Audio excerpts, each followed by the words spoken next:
The East Turkistan Government in Exile and the East Turkistan National Awakening Movement recognized the United Nations International Human Rights Day outside the U.S. Capitol building today to fight for the millions of people imprisoned in Chinese concentration camps. So take a look. Many of the prisoners are ethnic Uyghurs of East Turkestan who have been fighting for independence from China for decades.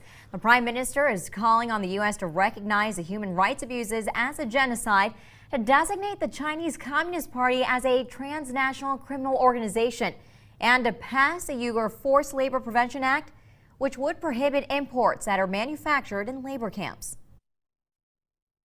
I would like to announce 2021 as a year of solidarity with the victims of China and its Communist Party, especially those in East Turkestan who are facing genocide.